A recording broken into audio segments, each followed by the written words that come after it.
Student, आपका हमारे online platform पर स्वागत है। दोस्तों, आज हम एक साइंस एंड टेक्नोलॉजी में आर प्री की जो साइंस एंड टेक्नोलॉजी हमारी जो श्रृंखला चल रही है, उसमें हमने एक चैप्टर कंप्लीट किया था कि राजस्थान के संदर्भ में कृषि विज्ञान, उद्यान विज्ञान, वानिकी और पशुपालन विज्ञान के बारे में हमने चर्चा की थी।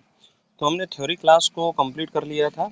आज हम प्रश्नोत्तर के माध्यम से, क्वेश्चंस के माध्यम से उसके कंसेप्ट को क्लियर करेंगे और इस चैप्टर को कम्प्लीटली फिनिश करेंगे। तो चलिए हम शुरुआत करते हैं पहले क्वेश्चन के माध्यम से। उससे पहले मैं बताना चाहूँगा कि जो भी स्टूडेंट इस चैनल पर नए, इस चैनल को जरूर सब्सक्राइब करें और इस क्लास को पूरा देखें और कमेंट करके बताएं कि कितने क्वेश्चन आपके राइट हुए हैं। क्वेश्चनों को करने का प्रयास करें, यहाँ से देखिए क्वेश्चन आने की संभावना बनेगी। तो सबसे पहले हम शुरुआत करते हैं। पहला क्वेश्चन है, राजस्थान में क्लस्टर आधारित टिश्यू कल्चर केला उत्पादन। टिश्यू कल्चर केला उत्पादन सबसे पहले किस जिले में प्रारंभ हुआ था? तो राजस्थान में क्लस्टर आधारित टिश्यू कल्चर केला उत्पादन जो है सबसे पहले किस जिले में प्रारंभ हुआ था?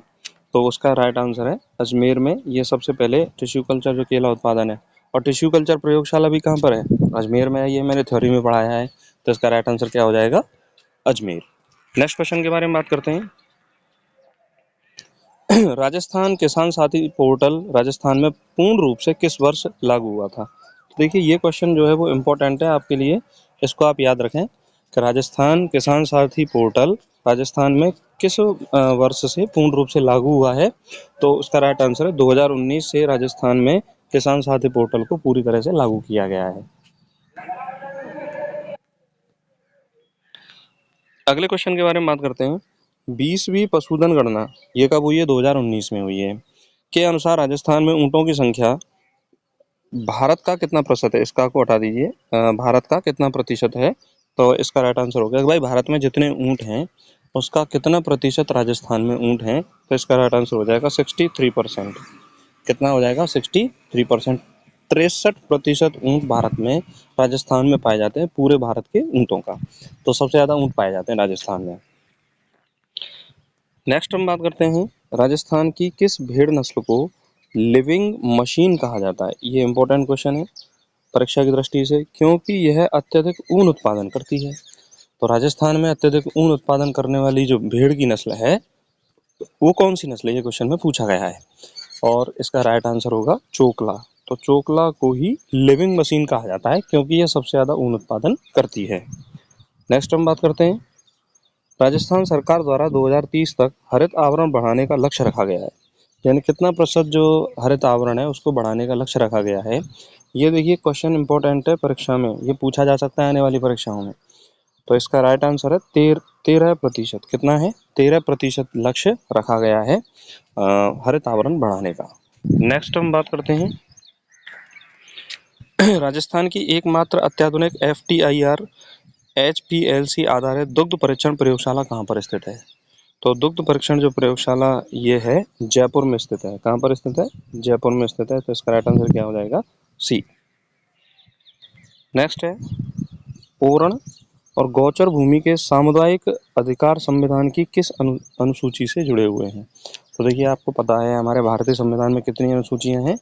12 अनुसूचियां हैं। टोटल अनुसूची कितनी है? 12 अनुसूची हैं। उसमें ओरण और गोचर भूमि के जो संवैधानिक अधिकार हैं वो पंचायतों के अंतर्गत इनको रखा गया है। और पंचायतों का जिक्र कौन सी अनुसूची में किया गया है? 11वीं अनुसूची में किया गया है। तो इसका राइट आंसर क्या हो जाएगा? बी। 11वीं अनुसूची में ओरण और गोचर भूमि के सामुदायिक अधिकार संविधान की अनुसूची में स्थित है। तो ये 11वीं अनुसूची इसका राइट आंसर होगा। नेक्स्ट क्वेश्चन के बारे में बात करते हैं। बिश्नोई समाज द्वारा 1730 में खेजड़ी संरक्षण हेतु बलिदान किस स्थान पर दिया गया?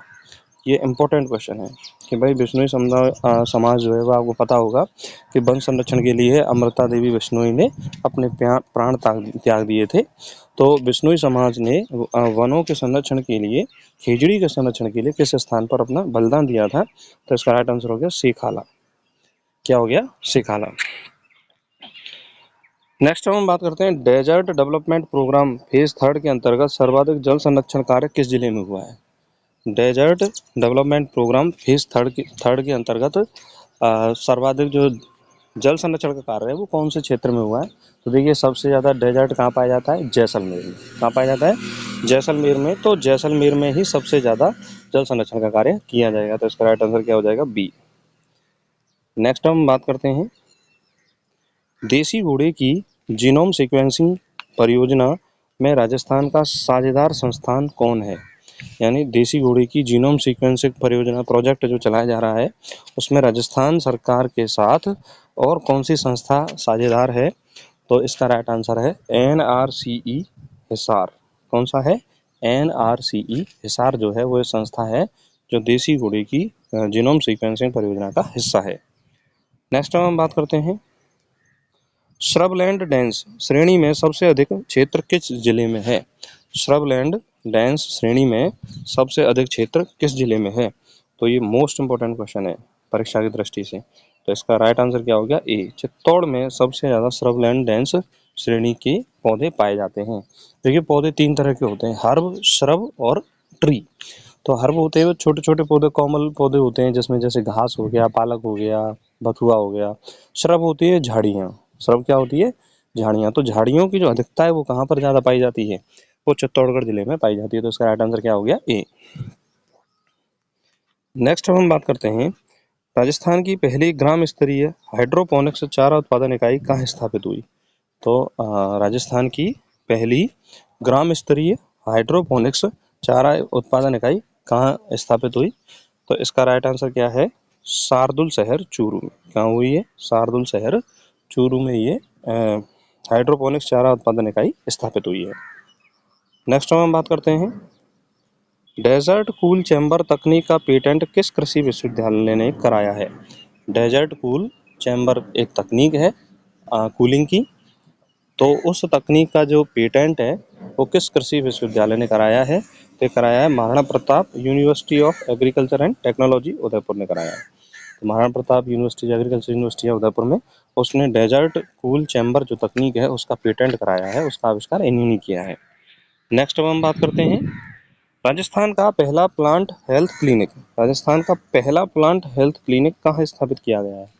तो राजस्थान का पहला प्लांट हेल्थ क्लिनिक कोटा में स्थापित किया गया है। कहाँ पर स्थापित किया गया है? कोटा में ये स्थापित किया गया है।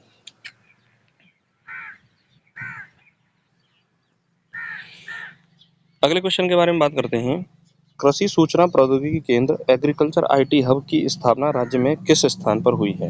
एग्रीकल्चर आईटी हब की स्थापना राजस्थान में जयपुर में हुई है। कहाँ पर स्थित हुई है? जयपुर में। तो इसका राइट आंसर क्या हो जाएगा? ए। अगला क्वेश्चन है राजस्थान में किस तकनीक द्वारा बकरी के कृत्रिम गर्भाधान का पहला सफल परीक्षण किया गया है? यानी ऐसी कौन सी टेक्नोलॉजी है जिसमें बकरी में कृत्रिम गर्भाधान का सफल परीक्षण किया गया है राजस्थान में? तो वह राजस्थान में तकनीक है लेप्रोस्कोपिक एआई। Laparoscopic AI. तो इसका राइट आंसर क्या हो गया? ए। अगला क्वेश्चन है राज डेयरी ई मित्र पोर्टल किस उद्देश्य से शुरू किया गया है? देखिए राजस्थान सरकार ने राज डेयरी ई मित्र प्रोजेक्ट है इसको शुरू किया है, किस उद्देश्य से किया है? तो देखिए डेयरी की बात आ गई तो यहाँ पे मतलब दूध की बात आ जाएगी, और दूध की बात आ गई तो यहाँ में दूध मूल्य निर्धारण है एक ऑप्शन में, और एक दुग्ध डाटा संग्रह है। तो ध्यान देना मूल्य निर्धारण के उद्देश्य से इसको शुरू नहीं किया गया, दुग्ध डाटा संग्रह के प्रबंधन के आधार पर, दुग्ध संग्रह डाटा प्रबंधन के आधार पर इसको शुरू किया गया है। तो इसका राइट आंसर क्या हो जाएगा? सी। इसका राइट आंसर क्या रहेगा? सी। नेक्स्ट हम बात करते हैं किस योजना के तहत किसानों को जल ग्रहण आधारित खेती हेतु सब्सिडी दी जाती है? देखिए ये मैं थ्योरी क्लास में आपको पढ़ा चुका हूँ कि कौन सी योजना है जिसमें किसानों को जल ग्रहण आधारित खेती के लिए सब्सिडी दी जाती है। तो वह है प्रधानमंत्री किसान साथी योजना, PMKSY। PMKSY प्रधानमंत्री किसान साथी योजना के अंतर्गत यह सब्सिडी प्रदान की जाती है। नेक्स्ट हम बात करते हैं कैर और सांगरी किस क्षेत्र की पारंपरिक खाद्य वनस्पतियां हैं? कैर और सांगरी किस क्षेत्र की पारंपरिक खाद्य वनस्पतियां हैं? तो कैर और सांगरी आपको पता है, कैर और सांगरी आपको पता है कि ये मारवाड़ के क्षेत्र में सबसे ज़्यादा उपयोग किया जाता है, इनकी सब्जी बनाई जाती है, बहुत ही पौष्टिक सब्जी होती है। तो इसका जो जोधपुर हुआ, जैसलमेर हुआ, वहाँ पर ये सबसे ज़्यादा ये सब्जियाँ बनाई जाती हैं, उपयोग की जाती हैं। तो इसका राइट आंसर क्या हो गया? मारवाड़ क्षेत्र। ये कौन सा क्षेत्र है? मारवाड़। तो इसका राइट आंसर हो गया मारवाड़। तो सबसे ज़्यादा खाद्य वनस्पतियाँ यहाँ कहाँ की हैं? मारवाड़ क्षेत्र की हैं। नेक्स्ट हम बात करते हैं राजस्थान में हनी मिशन के अंतर्गत सबसे अधिक उत्पादन किस जिले से होता है? तो राजस्थान में जो हनी मिशन जो चलाया जा रहा है, वहाँ पर शहद का उत्पादन बूंदी जिले से सर्वाधिक होता है। कहाँ से होता है? बूंदी जिले से। तो इसका राइट आंसर क्या हो जाएगा? सी। अगला क्वेश्चन है क्लाइमेट स्मार्ट एग्रीकल्चर का पहला पायलट प्रोजेक्ट राजस्थान में कहाँ चलाया गया? क्लाइमेट स्मार्ट एग्रीकल्चर का पहला पायलट प्रोजेक्ट राजस्थान में डूंगरपुर में चलाया गया। कहाँ पे चलाया गया? डूंगरपुर में। तो इसका राइट आंसर क्या हो जाएगा? सी। नेक्स्ट अब हम बात करते हैं राजस्थान के किस वन क्षेत्र में सैंडलवुड चंदन वृक्षारोपण का पहला सरकारी प्रोजेक्ट आरंभ हुआ है? यानी कौन सा वन क्षेत्र है जहाँ पर चंदन का चंदन वृक्षारोपण है, चंदन के पौधे लगाए जाएंगे सरकारी योजना के तहत? तो उसका राइट आंसर क्या रहेगा? बी, सिरोही में। कहाँ पर? सिरोही में इस तरह का किया जाएगा। सिरोही में चंदन के वृक्ष लगाए जाएंगे।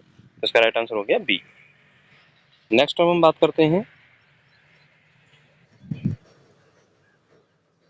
अगला है खेती पर मौसम का प्रभाव बताने वाला मोबाइल ऐप कौन सा है जिसे राजस्थान में अपनाया गया? अगला क्वेश्चन है खेती पर मौसम का प्रभाव बताने वाला मोबाइल ऐप कौन सा है जिसे राजस्थान में अपनाया गया है?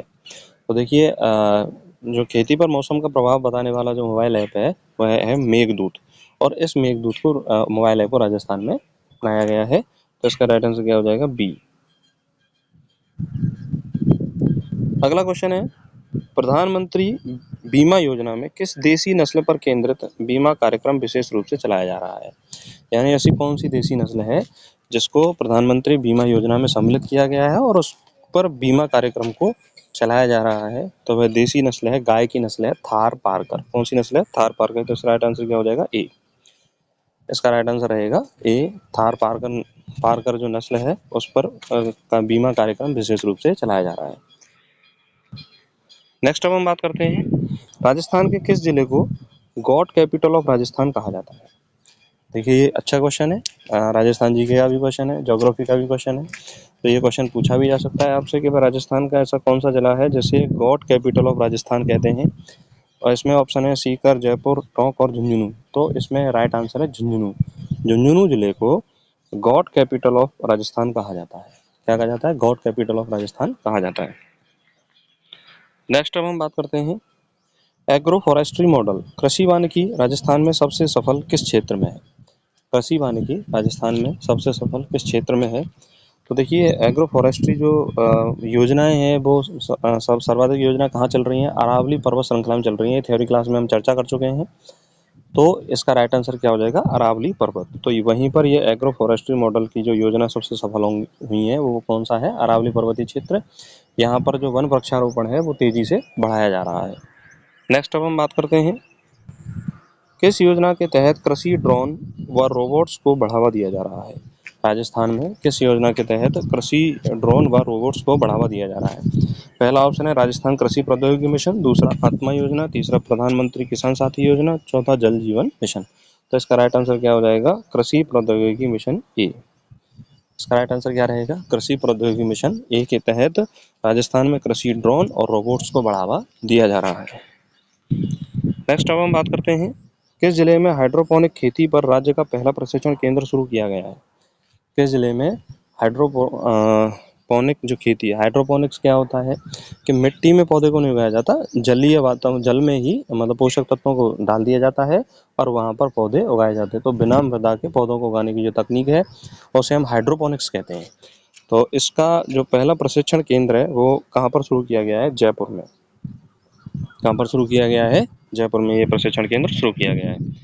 अगला क्वेश्चन है पशुपालन 4.0 इम्पोर्टेंट क्वेश्चन है आने वाली परीक्षाओं के लिए।